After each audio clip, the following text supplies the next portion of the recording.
जहां पर जम्मू कश्मीर के आरक्षण कोटे को लेकर सूत्रों से खबर है कि सरकार ने ओपन मेरिट उम्मीदवारों के लिए कोटा बढ़ाने पर मुहर लगा दी है। बड़ी बात यह है कि किसी भी वर्ग के आरक्षण में छेड़छाड़ नहीं की गई है और किसी कैटेगरी में कटौती के बिना ओपन मेरिट उम्मीदवारों का कोटा बढ़ाया गया है। सूत्रों के मुताबिक सरकार ये फैसला तब सार्वजनिक करेगी जब एलजी मनोज सिन्हा इस फैसले को मंजूरी दे देंगे। तो ये बड़ी जानकारी हम आप तक पहुंचा रहे हैं। जैसा कि आप सभी को मालूम है कि सीएम उमर अब्दुल्ला के आवास पर बैठक हुई, कैबिनेट की अहम बैठक हुई है जिसमें बड़ा फैसला लिया गया है और पहले से ही ये अनुमान लगाया जा रहा था और कहा यह जा रहा था कि आरक्षण को लेकर बड़ा फैसला हो सकता है, क्योंकि प्रदेश में आरक्षण का मुद्दा इस वक्त काफी ज्यादा गर्म है और खास तौर पर एनसी के ही सांसद आगा रहुल्ला ने इस मुद्दा को गर्म कर रखा है। और जब इस पूरे मुद्दे पर यहाँ पर उमर अब्दुल्ला पर प्रेशर बना तो अब जाकर इस आरक्षण के मुद्दे पर फैसला लिया गया है। जम्मू कश्मीर के आरक्षण कोटे को लेकर सूत्रों के हवाले से ये बड़ी जानकारी सामने आ रही है, जहां पर सरकार ने ओपन मेरिट उम्मीदवारों के लिए कोटा बढ़ाने पर मुहर लगा दी है। बड़ी बात यह है कि किसी भी वर्ग के आरक्षण में छेड़छाड़ नहीं की गई है। किसी भी कैटेगरी में कटौती के बिना ओपन मेरिट उम्मीदवारों का कोटा बढ़ाया गया है और साथ ही साथ किसी भी वर्ग के आरक्षण में छेड़छाड़ नहीं की गई है और इस कोटा को बढ़ाया गया है। हालांकि सूत्रों के हवाले से ये जानकारी सामने आ रही है। अभी सार्वजनिक तौर पर इस बात को नहीं कहा गया है। जानकारी ये सामने आ रही है कि जब एलजी मनोज सिन्हा इस पर मुहर लगा देंगे तब इस बात को सार्वजनिक तौर पर बताया जाएगा, इस फैसले को सार्वजनिक तौर पर रखा जाएगा। लेकिन सूत्रों के हवाले से ये जानकारी आ रही है कि आरक्षण के कोटे पर इस बैठक में बड़ा फैसला लिया गया है। तो जम्मू कश्मीर के लोगों के लिए, खास तौर पर छात्र छात्राओं के लिए ये एक अहम कदम है और प्रदेश सरकार की तरफ से ये बड़ा तोहफा है। उमर अब्दुल्ला की सरकार की तरफ से ये बड़ा तोहफा है। काफ़ी लंबे समय से इसकी मांग की जा रही थी और इनके खुद के सांसद इस चीज़ से नाराज़ नज़र आ रहे थे, इस मुद्दे पर नाराज़ नज़र आ रहे थे, जिसके बाद अब यहाँ पर मुख्यमंत्री उमर अब्दुल्ला ये फैसला लेते नजर आए हैं। हालांकि अभी इस फैसले को सार्वजनिक तौर पर नहीं बताया गया है।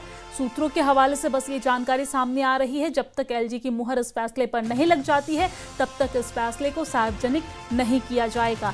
लेकिन ये बड़ा फैसला लिया गया है आज की इस बैठक में और ये छात्रों के हितों में ये बड़ा फैसला लिया गया है। हमने देखा भी कि किस तरीके से आरक्षण के मुद्दे को लेकर इनके खुद के सांसद आगा रहुल्ला, जो श्रीनगर से सांसद है, वो नाराज थे पार्टी से और इसका परिणाम भी कहीं ना कहीं देखने को मिला है। उपचुनाव में बडगाम सीट को लेकर आपने देखा कि किस तरीके से वहां की जनता बेरुख और नाराज नजर आई, सीएम उमर अब्दुल्ला के काम से नाराज नजर आई। तो ऐसे में कहीं ना कहीं ऐसा लगता है कि सीएम उमर अब्दुल्ला को समझ आ गया है कि 1 साल के वर्क रिपोर्ट पर ही वोटिंग हुई, चुनाव हुआ और कहीं ना कहीं परिणाम जो सामने आया, इसके बाद उमर अब्दुल्ला फैसला लेते एक्शन मोड में नजर आ रहे हैं।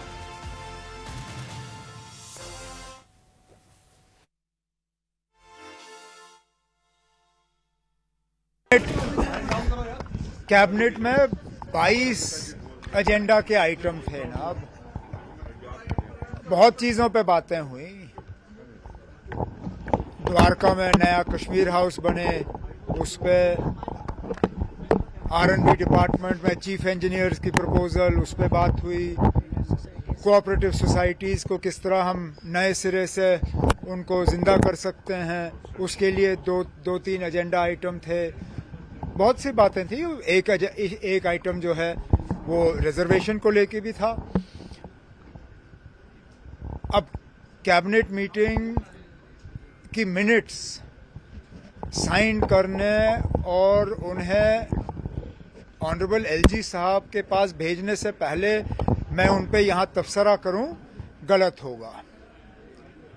मैं सिर्फ इतना ही कहूँगा कि कोशिश की गई है, जिस तरह हमने लोगों के साथ वादा किया है कि हम इसको थोड़ा सा रैशनलाइज करें। कोशिश ये भी की गई है कि कहीं पे किसी के साथ नाइंसाफी ना हो। हमने वक्त इतना लगाया क्योंकि ये मुद्दा ऐसा है कि इसके साथ सियासत करना बहुत आसान है और आपने देखा भी है।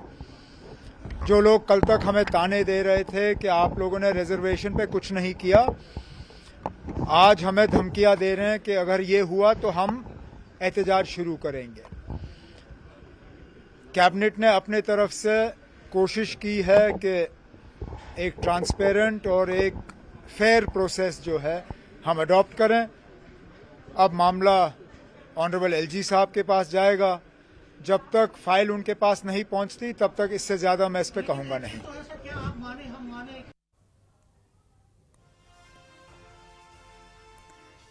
तो आपने सीएम उमर अब्दुल्ला को सुना, जहां पर इस बैठक के खत्म होने के बाद वो मीडिया को संबोधित करते कैबिनेट में जो बैठक में जिस विषय पर चर्चा हुई है उसको लेकर जानकारी साझा करते नजर आए।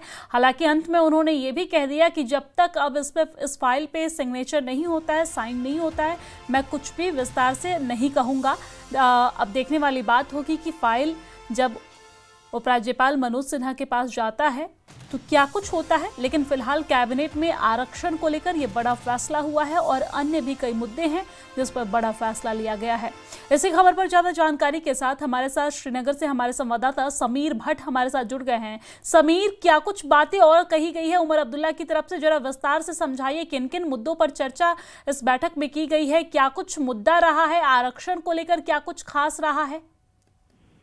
देखिए, आज जो जम्मू में मीटिंग हुई जिसमें उमर अब्दुल्ला ने जिसको चेयर किया, 9 बजे ये मीटिंग शुरू हुई 9:05 को और 10:25 वहाँ खत्म हुई। इसका मतलब तकरीबन 1.5 घंटा ये मीटिंग चली, 1 घंटा 20 मिनट। और उसमें सभी कैबिनेट मंत्री थे, डिप्टी सीएम थे, चीफ सेक्रेटरी और सभी जो उच्च अधिकारी है वो इस मीटिंग का हिस्सा बने। और उसके बाद सीएम उमर अब्दुल्ला ने जो हमसे बात की, मीडिया के साथ बात की, तो मैंने उनसे पूछा कि रिजर्वेशन पर क्या फैसला हुआ। तो उन्होंने कहा कि देखिए, फैसला तो हुआ है लेकिन हम डिटेल शेयर नहीं करेंगे अभी, क्योंकि जो एलजी के पास ये फाइल जाएगी, वो अप्रूवल देंगे, कंसेंट देंगे, उनका कंसेंट आएगा, उनका अप्रूवल आएगा और उसके बाद इसको पब्लिक डोमेन में लाया जाएगा। लेकिन जो सूत्र के कह रहे हैं कि एक बड़ा फैसला हुआ है जिसमें जो डिमांड थी ओपन मेरिट यूथ की, ओपन मेरिट में जो आते हैं ओपन कैटेगरी में, उनकी जो कोटा है उसको बढ़ाया गया है। लेकिन इस तरह की एडजस्टमेंट की गई है कि बाकी जो बाकी कम्युनिटीज हैं या बाकी जो कैटेगरीज हैं उनके कोटे में कोई खास बदलाव नहीं किया गया है। इस तरह की एडजस्टमेंट की गई। अब देखिए, फार्मूला क्या आया है, किस तरह की परिस्थितियां बनी है, अब किस तरह का कोटा बन रहा है, वो जो फैसला है और किस तरह का समझौता हुआ है, वो डाटा जो है अभी साझा नहीं किया गया। इसलिए हम कोई भी अभी पूरी तरह से इस पर बात नहीं करेंगे। लेकिन हम ये कह सकते हैं, जो हमारे बहुत ही कंफर्म सोर्सेस ये कह रहे हैं कि ओपन कैटेगरी के जो ओपन कैटेगरी का जो कोटा है उसमें वृद्धि की गई है। और ये एक बड़ी बात है, जो एक डिमांड थी, बहुत महीनों से लगातार स्टूडेंट्स प्रोटेस्ट भी कर रहे थे और उसमें उसने सियासी रंग भी लिया था। इसमें सईद आगा रौला हो नेशनल कॉन्फ्रेंस से, या इसके साथ साथ पीडीपी हो, सचार लोनवाली पीपल्स कॉन्फ्रेंस हो, इसी के साथ साथ सीपीएम, बाकी पार्टियां, वो भी इसमें लगातार रिजर्वेशन पर मांग कर रही थी कि इसमें जो ओपन मेरिट होल्डर्स हैं उनकी जो कोटा है उसको बढ़ा दिया जाए। तो अब सरकार ने उसको मान लिया है, लेकिन अब किस कोटे में क्या रखा गया है वो जब तक कि पूरा डोमेन पब्लिक डोमेन में नहीं आएगा उस पर हम टिप्पणी नहीं कर सकते। लेकिन कहीं ना कहीं सरकार और उसके जो मंत्री हैं, सीएम उमर अब्दुल्ला और उसके जो मंत्री हैं, वो बिल्कुल आश्वस्त दिखे। उन्होंने कहा कि हाँ, फार्मूला समझौता जो फार्मूला बनाया गया है, इस मसले का हल किया गया है। लेकिन वो भी बहुत ज्यादा कहने से बच रहे थे, क्योंकि उमर अब्दुल्ला ने खुद भी ये कहा कि मैंने ये लड़ाई, हमने ये पहले ही कहा था कि हम इस पे कोई फैसला लेंगे, हमने फैसला लिया है, हमें बहुत इसमें मेहनत करनी पड़ी, हमें कई कैबिनेट मीटिंग्स में इस पे संज्ञान लिया, इस पर मंथन किया, लेकिन अब फाइनली हमने वो करके दिखाया जो कि लोगों की एस्पिरेशन, स्टूडेंट्स की यूथ की एस्पिरेशंस को टच करेगा। तो कहीं ना कहीं उन्होंने अपनी तरफ से एक बात तो स्पष्ट कर दी कि हमने ये जो डेडलॉक है उसको खत्म कर लिया है। और लेकिन जिस तरह मैंने कहा कि जो डेडलॉक खत्म किया है उसमें जो रूपरेखा क्या है, उस फार्मूले की रूपरेखा क्या है, उसको जब तक ये पूरी तरह से संज्ञान में नहीं लाया पूरी तरह से उसको जो सामने नहीं लाएगा तब तक हम इस पर ज्यादा तबसरा नहीं कर सकते। बिल्कुल, लेकिन समीर देखा जाए तो अगर जनता के हक में ये फैसला लिया गया है, जनता के डिमांड पर ये फैसला लिया गया है, ठीक है, फाइल साइन होना ना होना ये तो एलजी के हाथ में है, लेकिन सरकार ने अगर यहाँ पर जनता के हक में फैसला लिया है तो फिर मीडिया के सामने या फिर जनता के सामने इस बात को क्यों नहीं रखा जा रहा है? इसके पीछे क्या वजह हो सकती है? देखिए, उमर अब्दुल्ला बहुत ही संयम से और बहुत ही तरीके से ये इस पे बात करना चाहते हैं, क्योंकि एलजी हो सकता है कि कल एलजी उस पर कोई आपत्ति करे, इसलिए वो कोई भी जल्दबाजी में नहीं करना चाहते हैं। देखिए, इस वक्त उमर अब्दुल्ला के पास इतने सारे पावर्स नहीं है। आप तो समझ सकती हैं कि वो भी सोच रहे हैं कि अगर मैंने कोई गलत मैंने कोई बात यहाँ पे कह दी और कल हो सकता है कि कल ऐसा ना हो कि मेरे इस कैबिनेट मेमो को या कैबिनेट में जो फैसला हुआ उसको एलजी वापस उस फाइल को लें, तो तब मैं सर लोगों के पास क्या मुंह लेकर जाऊंगा। तो कहीं ना कहीं वो बच रहे हैं पूरी डिटेल्स देने से। और एक बार वो कह रहे हैं कि जब ये फाइल अप्रूव हो जाएगी, ये जो कैबिनेट मेमो जो बनाया गया आज मिनट टू मिनट का, उसको जब अप्रूवल मिलेगा उसके बाद बिल्कुल वो साझा करेंगे और मीडिया के सामने बात उस पर करेंगे। जी बिल्कुल समीर, लेकिन इस जो भी फैसला लिया गया है और अभी तक जो सूत्रों के हवाले से जानकारी सामने आ रही है, इससे किस तरीके से छात्रों को फायदा मिल सकता है? ओपन कैटेगरी के जो स्टूडेंट्स हैं, जो यूथ है, वो तो लगातार पहले से ही इस बात पर जोर दे रहे थे कि ओपन मेरिट में, क्योंकि कश्मीर की अगर हम बात करें तो वहाँ पे ओपन कैटेगरी में ज्यादा बच्चे हैं, वहाँ जनरल कैटेगरी के ज्यादा बच्चे हैं, वहाँ पे कैटेगरी जो है शेड्यूल कास्ट, शेड्यूल ट्राइब, वो बहुत कम है। इसलिए आरबीए जो है उसको जो हमारे सूत्र कह रहे हैं कि आरबीए में अलग से एक रिजर्वेशन कोटा था, जो कि ओपन मेरिट वालों को भी उसमें फायदा मिलता था, बाकी लोगों को भी फायदा मिलता था। लेकिन ठीक है, समीर की आवाज़ हमें नहीं मिल पा रही। समीर, बहुत शुक्रिया तमाम जानकारी साझा करने के लिए। तो हमारे संवाददाता श्रीनगर से समीर आपको विस्तार से समझा रहे थे कि जो फैसला लिया गया है, ये फैसला लिया गया है कैबिनेट में, ज़रूर ये फैसला लिया गया है, लेकिन अभी सार्वजनिक तौर पर इसका ऐलान नहीं किया गया है, क्योंकि हम सभी को मालूम है कि अभी बहुत सारा अधिकार जो है वो उमर अब्दुल्ला के हाथ में नहीं है, जिसको लेकर वो हालांकि लगातार आवाज़ भी उठाते हैं और कहते भी हैं कि हमारे पास अधिकार नहीं है, हमारे पास काम करने का अधिकार नहीं है, हमारे पास फैसले का अधिकार नहीं है।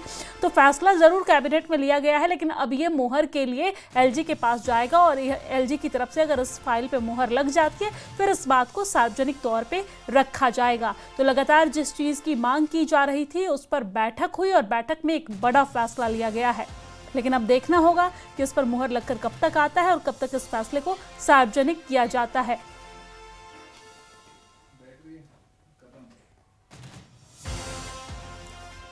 तो सीएम का आगा रोहिल्ला पर भी निशाना देखने को मिला है। आपको जानकारी दे दें कि सीएम ने इशारों में एनसी सांसद आगा रोहिल्ला को भी घेरा है। उन्होंने कहा है कि जो कल तक हमको ताने देते थे वही आज हमको धमकी देते हैं कि अगर हमने कुछ नहीं किया तो वो यहाँ पर एहतजाज करेंगे। हमने वक्त इतना लगाया क्योंकि ये नाजुक मुद्दा है और इस पर सियासत करना ही आसान है। जो कुछ आज किया गया है किसी के सेटिस्फैक्शन के लिए नहीं किया गया है, किसी एक आदमी को खुश करने के लिए नहीं किया गया है। तो यहाँ पर बड़ा फैसला तो लिया गया है, लेकिन कहीं ना कहीं फैसला लेने के बाद उमर अब्दुल्ला ने आगा रोहिल्ला पर निशाना भी साधा। तो बड़ी जानकारी हम आप तक पहुँचा रहे हैं, जहाँ पर सीएम ने इस बैठक के बाद मीडिया से बात की और मीडिया से बात करते हुए तमाम जानकारी साझा की। हालांकि खुलकर उन्होंने कुछ ज़्यादा विस्तार से नहीं बताया, लेकिन उन्होंने कैबिनेट के बारे में तो बताया ही और अपने ही सांसद आगा रोहिल्ला पर निशाना साधा और कहा कि किसी एक व्यक्ति को खुश करने के लिए ये फैसला नहीं लिया गया है।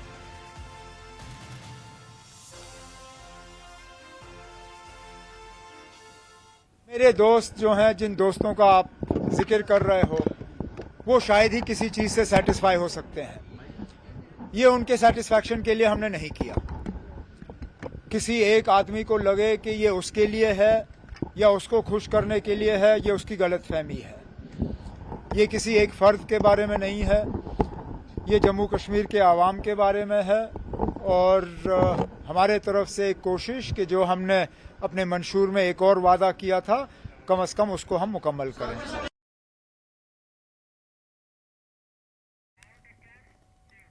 वही